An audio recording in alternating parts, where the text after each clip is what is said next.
참예수님, 지존하신 님의 두둔 아래 사는 너, 전능하신 님의 그늘 아래 머무는 너는 주께 아뢰라. 하느님은 내 요새 나의 피난처, 나는 당신께 의탁하외다 하고, 시편 91편 1, 2절의 찬미로 애청자 여러분께 주님의 축복을 빌면서 새해 첫 성서로 축제 오경이라고 불리는 구약 성문서의 5두루마리에 속하는 룻기의 말씀을 봉사하겠습니다. 룻기는 이 책의 여주인공의 이름을 따라서 붙여진 이름인데요. 이스라엘 판관 시기 말렵 유다 베들레헴에 살던 엘리멜렉이라는 사람의 아내 나오미와 그 두 아들과 함께 기근을 피해서 그 엘리멜렉이 모압 땅에서 나그네 살이를 하는 동안에 거기에서 죽고 모압 여인들과 결혼했던 그의 두 아들마저 죽었어요. 그러자 과부 나오미는 두 며느리도 모두 과부가 되어서 함께 살았는데, 나오미가 자신의 고향 베들레헴에 돌아가기에 앞서서 그 젊은 과부들을 친정에 돌아가라고 했죠. 그러자 하나는 돌아가고 룻만 남았는데, 룻이 자신의 생에서 가장 중요한 결정을 내려야 했던 순간은 나오미가 1장 15절에서 너도 내 동서마냥 돌아가라고 했을 때였죠. 이때 룻은 죽은 남편과 시어머니에 대한 의리와 사랑으로 시댁의 하느님을 자신의 하느님으로 선택함으로써 하느님의 백성이 됩니다. 룻이 1장 16절에서 어머님을 두고 돌아가라고 저를 다그치지 마십시오. 어머님 가시는 곳으로 저도 가고 어머님 머무시는 곳에 저도 머물렵니다. 어머님의 결례가 저의 결례요, 어머님의 하느님이 제 하느님이십니다 라고 한 말은 사랑하는 사람과 더불어서 그가 속한 공동체와 신앙까지 받아들이는 전적인 귀의를 뜻하는 것입니다. 룻의 조용하고 겸손한 봉사는 의지가지 없는 늙은 시어머니를 돌봐준다는 정신적인 오만이 스며든 동정심이 아니라 시집이 섬기는 이스라엘의 하느님께 대한 신앙과 존경심으로 다져진 것입니다. 그러기에 룻은 시어머니를 정성으로 돌보았고 모험이라고 여겨지는 말까지도 그 시어머니의 말에 순종하죠. 룻은 필시 가난과 굶주림을 체험했을 것이지만 그는 현세의 궁핍을 넘어서는 참 가치, 참 하느님을 알아볼 수 있도록 은총의 마음을 연 여인이었어요. 남편이 살아있어도 시어머니를 홀대하는 세상인데 친절한 룻의 그 같은 사랑과 믿음과 순종이 구세주 그리스도의 조상이 되게 했다고 봅니다. 시어머니와 함께 베들레헴에 온 룻은 생계 유지를 위해서 추수꾼들의 뒤를 따라서 이삭 줍는 일을 자청했고 우연히 엘리멜렉 가문으로 그들의 친족인 보아스의 밭에 이르렀다고 2장 3절에서 말했지만 이것은 우연이 아니라 섭리입니다. 성서에서 우연이라고 할 때 거기에 하느님의 섭리가 뒤따르고 있음을 우리는 항상 보죠. 우리 생활에서 크고 작은 모든 일은 우연으로 보이는 평범한 일상사에서 일어납니다. 우리말에서 살림이라고 하는 말에 두 가지 뜻이 있는데요. 하나는 생명을 살려준다는 뜻이고 또 다른 하나는 일상의 그 크고 작은 집안일을 뜻하죠. 살림살이. 그래서 사람의 생명을 살려주는 위대한 살림은 곧 우리 가정의 살림살이와 직결된다는 뜻이라는 말입니다. 예수님께서도 그렇기 때문에 작은 일에 성실한 종을 착하고 충직한 종이라고 칭찬하시면서 그에게 큰 일을 맡기셨죠. 우리 위기에 처한 경제를 이 국가의 큰 살림을 살리는 것도 바로 우리 가정의 작은 살림살이에서부터 시작된다는 말씀입니다. 룻에 대한 이야기를 듣고 감동했던 보아즈는 룻에게 내가 이스라엘의 하느님이신 주님의 날개 아래로 피신하려고 왔으니 그분께서 너에게 충만히 보상해 주시기를 빈다고 2장 12절에서 말하면서 룻에게 보리 추수가 끝날 때까지 그의 밭에서 이삭을 주우라고 큰 친절을 베풉니다. 지혜로운 나오미는 보아스가 룻을 사랑하고 룻도 그를 존경하는 것을 알고 결혼을 주선하죠. 당시 여인이 혼자 사는 것은 위험했고 결혼은 여인이 보호와 존경을 받을 수 있는 안식처였기 때문이었고요. 무엇보다도 보아스는 죽은 남편의 가문을 이어줄 가까운 친족, 이 히브리 말로 고엘이라고 하죠. 그 고엘이었기 때문이었어요. 룻은 시어머니가 시키는 대로 보아스에게 청혼을 했고 이를 기쁘게 받아들인 보아스가 룻을 칭찬하기를 3장 10절에서 너는 주님께 복을 받으리라. 내가 가난뱅이든 부자든 젊은이들을 쫓아가지 않았으니 내 효성을 전보다 더 훌륭하게 드러내는구나라고 칭찬을 합니다. 이렇게 보아스의 아내가 된 룻이 아들을 낳자 아낙네들이 나오미에게 말하기를 오늘 그대에게 대를 이을 구원자가 끊기지 않게 해주신 주님께서는 찬미를 받으실지어다. 이 아이의 이름이 이스라엘에서 길이어지기를 빕니다. 그대가 사랑하고 그대에게는 아들 7보다도 더 나은 며느리가 아들을 낳았으니 이제 이 아기가 그대의 생기를 북돋아주고 그대의 노후를 돌봐줄 것입니다. 라고 4장 14절 이하에서 기뻐합니다. 여기서 나오미는 이스라엘 역사의 과거, 현재, 미래를 상징하고 보아스는 그리스도, 메시아를 예표합니다.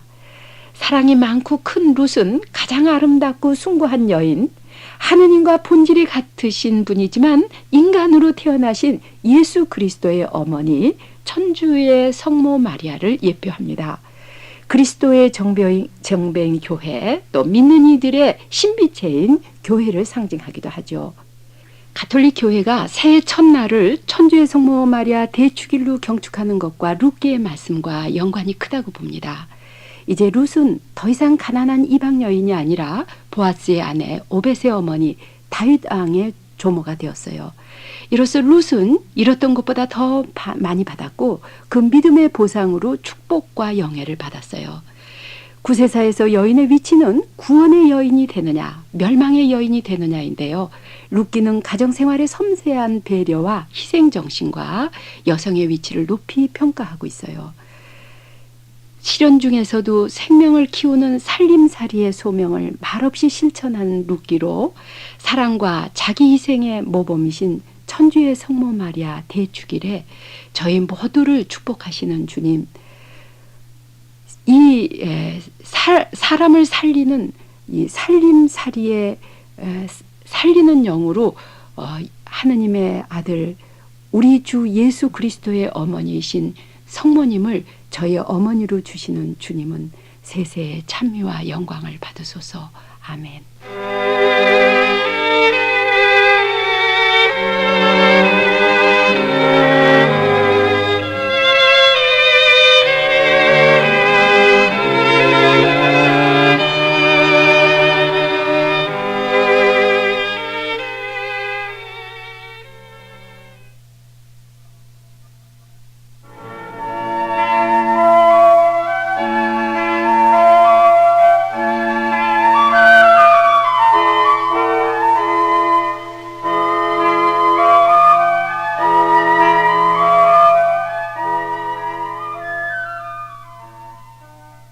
참 예수님, 헛되고 헛되다 코헬렛이 말한다.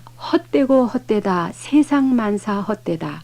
전도서 1장 2절의 말씀으로 애청자 여러분께 주님의 평화를 빌면서 구약성서의 축제오경에 속하는 코헬렛의 말씀을 봉사하겠습니다. 전도서를 가톨릭 새 번역은 코헬렛이라고 하면서 그 인문에서 그 이유를 잘 설명하고 있는데요. 저는 애청자 여러분의 편의를 위해서 전도서와 코헬렛 이 두 가지 명칭을 자유로이 쓰려고 합니다. 이 책의 저자와 저술 시기에 대해서도 논란이 많은데요. 저자는 이스라엘 역사에서 지혜와 부와 권력의 절정이던 솔로몬 왕의 이름을 앞세운 익명의 현자로 잠언을 깊이 연구하고 이를 적절하게 인용하면서 그 문학적인 재질이 뛰어난 평론가라는 설을 하고 또 이 책은 유배 이후 기원전 300년에서 200년 사이의 작품이라는 설이 통용되고 있습니다. 구약성서에 70여 번 나오는 헛되다라는 낱말이 전도서에 36번 나오기에 이 책을 염세적이라 하고 또는 회의주의나 그리고 쾌락주의, 유물주의, 실존주의라고 주장하지만 이 책은 그 어느 주의가 아니라 어느 주의에 속하지 않는 신앙의 책입니다. 저자 역시 순수한 신앙으로 그는 하느님의 존재를 믿었고 하느님의 지혜를 찬미하고 하느님의 심판을 기다렸어요. 히브리어로 헛됨을 뜻하는 헤벨은 무언가 변질되고 빨리 지나가 버리는 것을 뜻하죠. 고헬렛은 10가지 헛됨을 열거합니다. 첫 번째로 인간의 지혜가 헛됨을 알리면서 어떻게 하는 것이 지혜로운 일인지, 어떻게 사는 것이 어리석고 얼빠진 일인지 알아보려고 무척 애를 써보았지만 그것 또한 바람잡는 것 같은 일이었다. 어차피 지혜가 많으면 괴로운 일도 많고 아는 것이 많으면 걱정도 많아지는 법이라고 1장 17, 18절에서 말합니다. 어리석은 사람과 같은 운명에 빠진다면 무엇을 바라고 지혜를 얻으려 했던가? 지혜로운 사람도 어리석은 사람과 함께 사람들의 기억에서 영원히 사라져 버린다고 2장 15절에서는 탄식합니다. 두 번째로 인간 노동의 헛됨을 들어서 나는 하늘 아래서 지혜와 지식을 짜내고 재간을 부려 수고해서 얻은 것을 아무 수고도 하지 않은 사람에게 남겨줘야 하다니 이 또한 헛된 일이며 처음부터 잘못된 일이라고 못 받고 있어요. 결국 우리가 하는 일들은 다른 사람을 즐기게 하는 것일 뿐이라는 말이죠. 이것이 해 아래서의 삶이 헛된 증거라고 말합니다. 세 번째 헛됨은 인간의 쾌락인데요. 향락에 몸을 담가 행복이 무엇인지 알아보았더니 그것 또한 헛된 일이었다. 웃음이란 얼빠진 짓이라 향락에 빠져보아도 별 수 없었다고 2장 1절에서 이 쾌락도 항구한 만족을 주지 못한다는 것을 말합니다. 네 번째로는 인간 경험의 경쟁의 헛됨을 얘기하는데요. 사람이면 누구나 경쟁심이 있어서 남보다 더 얻으려고 기를 쓰는 것을 나도 모르는 바 아니다. 그러나 이 또한 바람을 잡듯 헛된 일이라고 4장 4절에서 말씀하십니다. 다섯 번째는 물욕의 헛됨인데 하느님께서는 당신 마음에 드는 인간에게 지혜와 지식과 즐거움을 내리시고 죄인에게는 모으고 쌓는 일을 주셔서 결국 당신 마음에 드는 이에게 넘기도록 하신다고 하셨어요. 그래서 이 또한 허무여 바람잡는 일이라고 합니다. 죄인은 모으고 쌓는 일이 죄인의 몫이라는 것이 참 의미가 있다고 봐요. 아들도 형제도 아무도 없이 외톨이로 사는 사람이 있다. 끝없이 일만 할 뿐 재산을 모으고 또 모아도 만족할 줄 모르는 사람이 있다. 그런 사람은 누구 좋은 일 시키려고 아무 즐거움을 모르고 그 고생을 했는가 하게 될 테니 이 또한 헛된 일이다. 보기에도 딱한 노릇이라고 말을 합니다. 여섯 번째로는 명예가 헛되다는 것을 말하는데 한없이 많은 백성이 그를 떠받든들 무엇하겠는가. 다음 세대에 가서는 아무도 그를 달갑게 여길 사람이 없을 것이다. 이 또한 바람을 잡듯 헛된 일이라고 말합니다. 세 번째는 탐욕의 헛됨인데요. 돈을 사랑하는 사람치고 돈으로 만족하는 사람이 없다. 욕심 부린다고 더 생기는 것도 아니다. 그러니 이 또한 헛된 일이라고 말합니다. 여덟 번째 욕망의 헛됨은 사람이 수고하는 것은 잘 먹자고 하는 것이 아닌가. 그뿐이랴 사람의 욕망은 한이 없는 것이다. 인생을 어떻게 살아야 할지 안다고 해도 가난하면 아무 소용이 없다. 이 또한 바람을 잡듯 헛된 일이라고 합니다. 아홉 번째는 인간의 경박함을 들고 있어요. 어리석은 사람의 웃음소리는 손 밑에서 가시나무가 타는 소리 같아서 이 또한 헛된 일이라고 말을 합니다. 열 번째는 심판의 헛됨을 말하고 있어요. 땅 위에서 되어가는 꼴을 보면 모두가 헛된 일이다. 나쁜 사람이 받아야 할 벌을 착한 사람이 받는가 하면 착한 사람이 받아야 할 보상을 나쁜 사람이 받는다. 그래서 나는 이 또한 헛되다고 한 것이라고 8장 14절에서 말씀하십니다. 이처럼 전도서는 성서 중에서 가장 우울한 책인 듯 하지만은 실은 매우 현실성이 큰 낙관론으로 일관되어 있어요. 최근 성서와 함께서 펴낸 박요한 영식 신부님의 신간 코헬렛의 지혜와 즐거운 인생이라는 책자에 아주 잘 설명이 되어 있는데요. 참고하시면 좋으시리라고 믿습니다. 이 코헬렛은 사람이 비록 온 세상을 얻고 온갖 부귀를 누리고 온갖 소망을 채울 수 있다 해도 인간은 참으로 행복하거나 만족할 수 없다고 말합니다. 그는 오직 자기 마음의 불만과 허무만을 말할 수 있을 뿐이라고요. 이 전도서의 메시지는 구약의 상황에서 사람이 온 세상을 얻는다 해도 제 목숨을 잃는다면 무슨 이익이 있겠는가라는 마태복음 16장 26절에 예수님의 물음에서 아무 이익이 없습니다라고 대답할 준비를 시켜주고 있어요. 허물어다 허무, 모든 것이 허물어다는 코헬렛의 외침으로 사라져버릴 헛된 것 때문에 고민하고 슬퍼하고 분노하고 좌절하는 저희의 눈을 열어주시어서 헛됨의 사슬에서 저희가 풀려나게 하여 주소서. 사라져버릴 재물이나 명예나 이 모든 하늘 아래 헛된 것 때문에 저희가 건강을 상하고 의를 상하지 않게 해주심으로, 그리고 주님 안에 참 즐거움을 찾게 하여 주심으로 주님은 영광 받으소서. 아멘.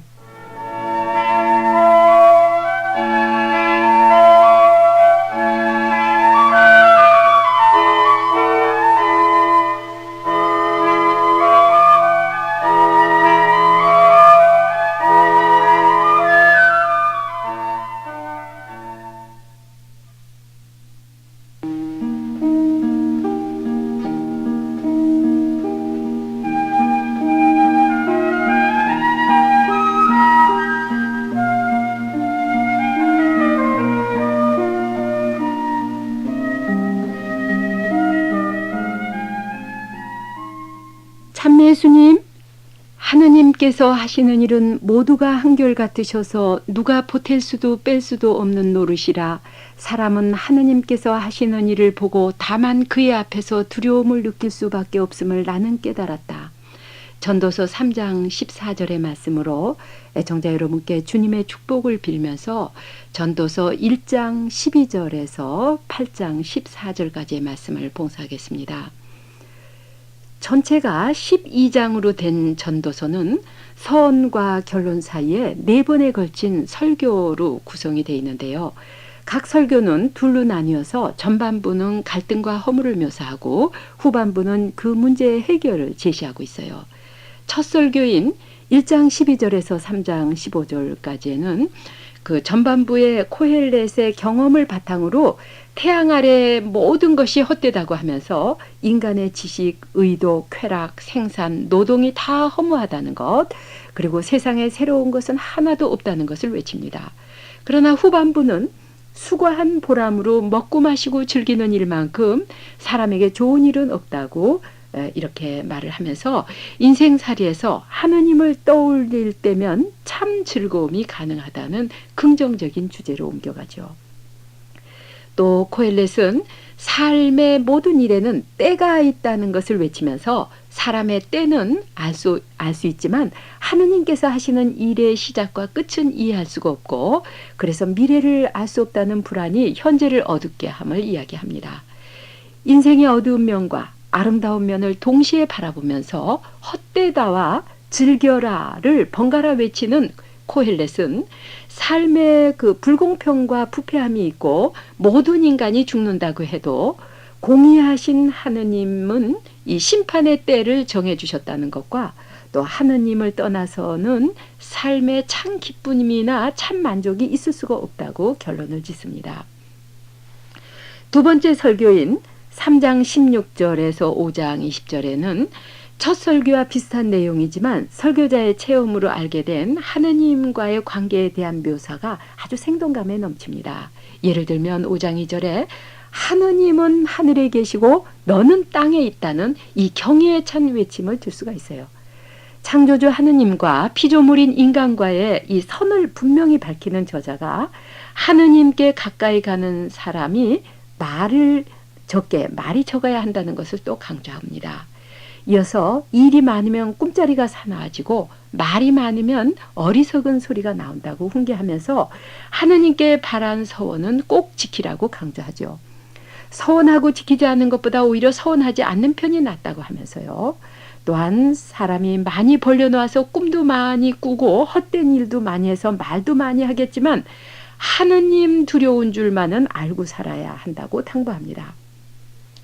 또 돈을 사랑하는 사람치고 돈으로 만족하는 사람이 없다고 또 욕심이 욕심 부린다고 더 생긴 것은 아니라고 하면서 돈에 대한 건전한 충고에 이어 이 사업에 실패한 사람들의 이야기를 하죠.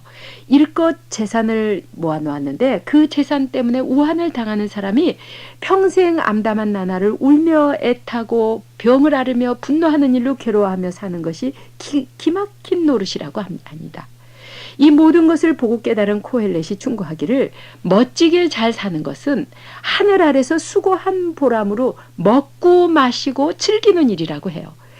인생은 비록 짧아도 하느님께 허락받은 것이니 그렇게 살 일이다. 이것이 인생의 누릴 몫이다. 먹고 살 돈과 재산을 하느님께 몫으로 받은 사람은 누구나 그것을 하느님의 선물로 알아 수고한 보람으로 즐길 일이다. 하느님께서는 사람들이 행복하게 살기만 바라시니 인생을 너무 심각하게 생각하지 말라는 이 말씀이 언뜻 들으면 쾌락주의 같지만 정말로 양심이 편한 사람만이 참으로 하느님 안에서 편안하게 욕심 없는 사람만이 먹고 마시며 즐길 수 있다는 것을 아주 깊이 깨달은 현자의 말입니다. 네 번째 설교인 6장에서 8장 13절의 이 핵심 메시지는 지혜인데요. 전도서에 이 지혜 현명이라는 그 낱말이 25번이 나오고 지혜가 26번이 나오는데 그 중에 7장에 가장 많이 나옵니다. 이 설교는 무엇이 좋은지 누가 아는가라는 문제를 제기하고 그 해답으로 현명한 사람의 마음이 안다고 8장 5절에서 대답하죠.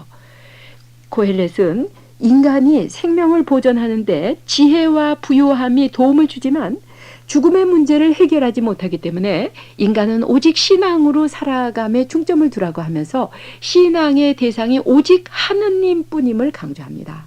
그는 또한 착한 사람이 젊어서 죽고 악인이 장수하는 것뿐 아니라 의인이 화를 당하고 악인이 칭찬을 받으며 안일하게 지내는 것을 보고서 신앙으로 악의 문제를 해결할 수 없다는 것을 또 고백합니다. 여기서 지혜를 말하는 코헬렛도 큰 오류를 범하고 있는 것이 7장 27절에 나오는데요. 그의 여성관이 나타난 겁니다. 그는 여자란 죽음보다도 신물나는 것이라고 7장 26절에서 하는데 그가 여성을 하느님의 숭고한 보상을 지닌 존엄한 인격체로 대하지 않고 자기 욕정과 폭력의 도구로 이용했던 그 자신의 죄 체험에서 나온 말이 아닐까 합니다. 여성 안에서 하느님을 보지 못한 그의 타락한 눈은 아무리 애타게 찾아도 그가 얻으려는 해답을 주는 여인을 만날 리가 없다는 것이 당연하죠. 그처럼 지독한 편견에 치우쳐 있는 죄 많은 인간을 성서 저자로 택하신 주님의 자비가 여기서도 드러납니다. 구약의 모든 부족과 성차별을 치유시켜 주시는 우리 주 예수님께서는 인간 세상에서 성을 놓고 논란을 펴는 자들을 향해서 부활한 다음에는 장가드는 일도 시집가는 일도 없이 하늘에 있는 천사들처럼 된다고 마테오 22장 30절에서 말씀하시면서 그 어리석음을 일깨워 주시죠. 사실 인간은 남녀 성의 구별이 없이 제 아무리 자들났노라 해도 하루살이처럼 사라져야 하는 존재임을 8장 14절에서 13절에서 말하고 있습니다. 헛되고 헛된 이 세상의 여러 가지 일로 어두워진 마음과 근심 걱정으로 찡그려진 얼굴을 펴고 웃음을 짓는 사람만이 지혜로운 사람이라고 거듭 말씀을 하고 있죠. 코헬렛도 지금은 하느님은 사람을 단순하게 만드셨는데 사람들이 공연히 문제를 복잡하다고 하는 이 말씀을 새롭게 이해하고 있으리라고 봅니다. 찡그린 얼굴을 펴고 웃음을 짓는 사람이 지혜 있는 사람이라고 하시는 주님, 자신과 이웃에게 희망을 주는 사랑의 웃음을 짓게 하심으로 이 어두운 세상에 빛이 되게 하심으로 주님은 찬미와 영광을 받으소서. 아멘.